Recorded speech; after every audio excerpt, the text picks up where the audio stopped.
Hi everybody, Cam Sweet here from the Garage Connection again, coming to you today with a video a little bit different. We're not actually going to be talking about excavators. We are going to be talking, however, about the attachments and some of the differences in quality that's out there that we've seen pop up. So before I get too far into this, I want to make a couple things abundantly clear. Number one, if you are shopping for attachments on like Temu or Amazon or the auction pallets, and you're expecting a high quality or strong attachment, you're probably not in the right place for it, right? What we're talking about here is attachments that you get through specific brands or dealers or things of that nature, and not the Miva 8-piece pallet that you buy for $300, right? So that's thing number one, is we're not talking about like the bottom of the barrel paper mache quality stuff here.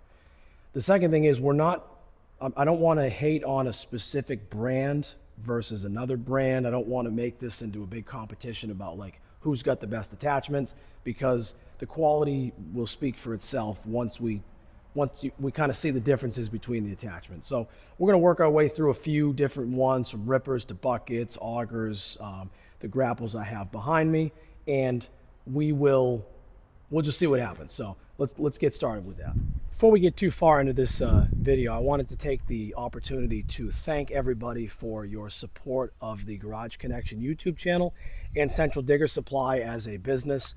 What we're going to be doing in the upcoming videos is we're going to be starting to do a lot of giveaways of certain products that really are there to help out people with either their auction minis, or if maybe they're looking to get a machine and they don't know which one to buy. We're going to be giving away some machines too. So it's very important that you subscribe to the YouTube channel. You click the notification bell. That way you get notified of anything that we come out with here for these giveaway products or machines, and you don't miss anything, because that would be an absolute shame to miss a free machine. So again, thank you very much for your support of the channel. I would really appreciate it, and it's allowed me to bring about so much more knowledge about the different models of these machines and kind of how they work, the features, and hopefully just make everybody's life easier. That's really the goal. So thank you again, and stay tuned for the video. Okay, so these are two ripper attachments that are available through a couple different manufacturers out there. And when you're looking at some of these things, it's not just about like the length of the ripper or does it fit my 25mm pins or any of that stuff. You want to kind of take a look at the whole package here and figure out, is this something that's going to be good for literally one trench or one route, or is this something that you're going to have a long relationship with this product? So I have a digital caliper here, and it is set to metric, which is good because we're measuring Chinese stuff. So what we're going to do is we're going to just take some quick measurements on these two things, and so you can see what should be abundantly clear is the differences in thickness on these products.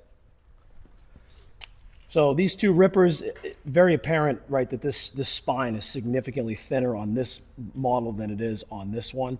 As far as the teeth go, they look to be about the same. Let's grab a quick measurement on this spine thickness. You keep in mind a couple layers of powder coating. So roughly 10 mil. I don't know, I hope that's easily seeable on there. And then we come over here at basically 16 mil, right? So four additional millimeters of thickness, or excuse me, 6 additional millimeters of thickness on the spline of this ripper. And there is a little bit of a difference in the ears up here too. I mean, we'll call it fair. The thinner one has about a 12 mil ear. And then this one, we're back down to that 10mm ear, right? So there are benefits to one versus the other. These two teeth look to be somewhat similar, although if I turn these on their side, you can see that this one does appear to be a little bit more substantial. As far as the pins and the quality of the product that you're getting, we got 2 pins here. They are retained by some nice bolts. And then on the other side of it, there's nothing to retain these sides. So all of your strength is in what these 2 bolts can retain. Where this one here,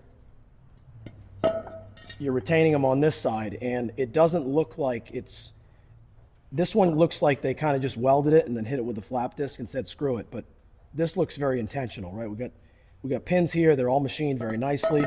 And then on this side, you have threaded nuts on there. So something to consider if you're shopping around for stuff. So the next example we have here is 2 trenching buckets. Again, this one by a different manufacturer than this one. So when you're looking at trenching buckets, there's a couple things you need to consider. The first thing is the actual inside surface of the bucket. So is there any reinforcement in this side? Is there any reinforcement on this one? And more importantly, is there reinforcement on the back? Because the back of the bucket and the cutting edge takes a tremendous beating when you're using these things. So if we go to this black one right here, we can see that there's a strip that runs across the back and the center. So that's a plus. Where this bucket, we don't see that strip present, okay? Same thing with this cutting edge, or this leading edge of the bucket. This is a nice thick piece of metal. We tip over here, we see also a nice thick piece of metal. So they're relatively the same.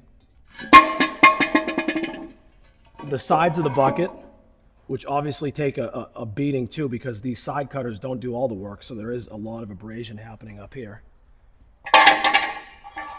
The 2 of these buckets next to each other, you can see a pretty drastic difference in the thickness of these 2 buckets. And I'm going to zoom in so we can get a better shot at that. So this bucket right here appears to be, it's not quite an 1/8 inch thick and it's not quite a 1/4 inch. It's like right in the middle of the 2. And then this bucket is substantially thicker on this side. This is easily 1/4 inch plus steel, right? Big difference between the 2 of these things. And you do feel it in the weight of the bucket itself. All right, these 2 buckets here represent a standard bucket that's going to come on your machine. You're going to have to excuse how dirty this one is. We were digging with it earlier today. So apologize for the dirt, and rest assured it's not going to add any thickness to the sides of this bucket. All right, so this one, this blue one here, the sides of this are, again, pretty thin compared to the much thicker bucket over here. As far as the ears go, we do see a similar pattern where the thinner attachments, for some reason, are having slightly thicker ears versus the thicker attachments have a very slightly thinner ear. Beyond that, both of these are retained by locking bolts. This one, the bolts are off of it because they must just be somewhere else. And yeah, the other thing that's extremely apparent between the 2 of these things, and I'm going to turn them on their side for you,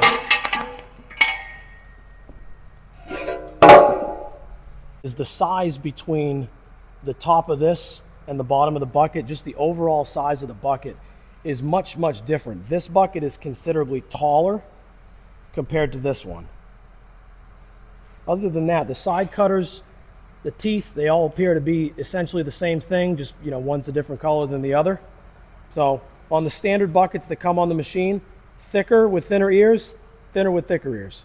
Where you can really see a difference is if you lay the buckets down on the ground and you kind of go right next to each other, that gray bucket is pretty significantly bigger than this blue bucket.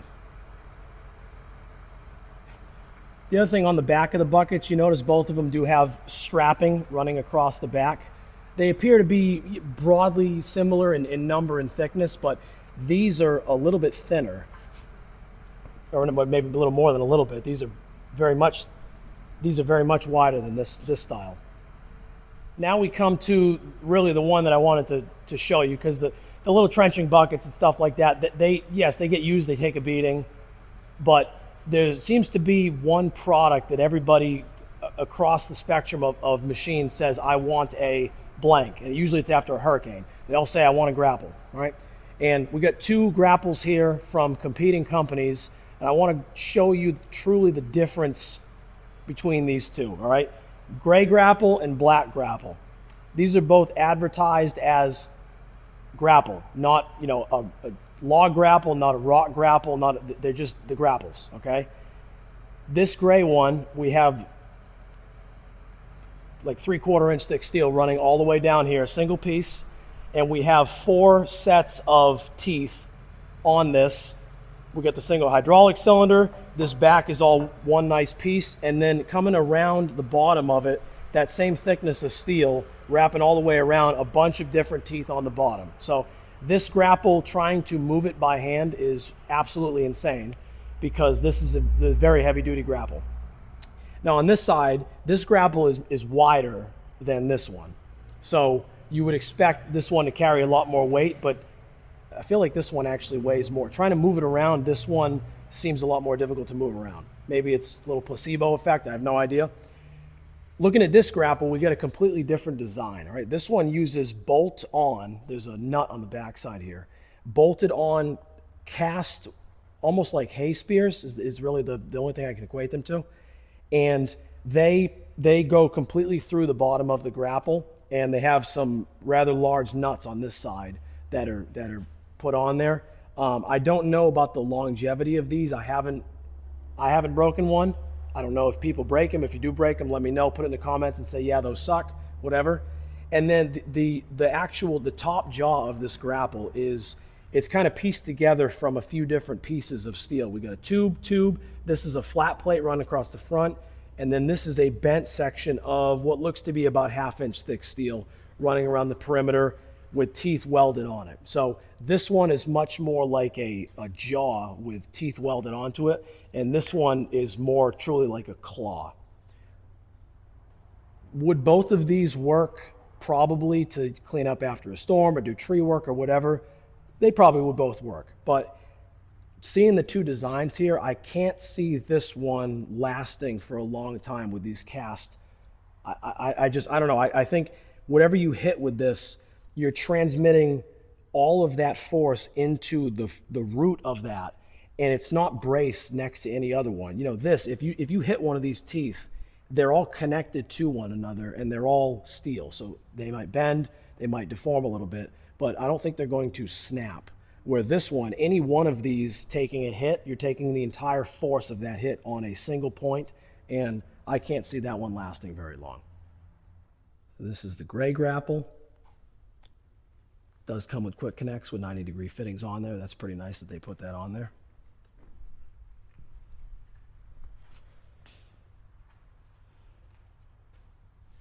And then the black grapple.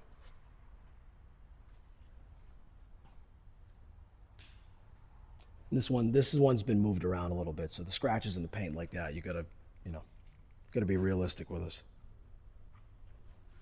You can see the different style here, welded on. And then these cast kind of bale spears here. Also with some flat face quick connects on them.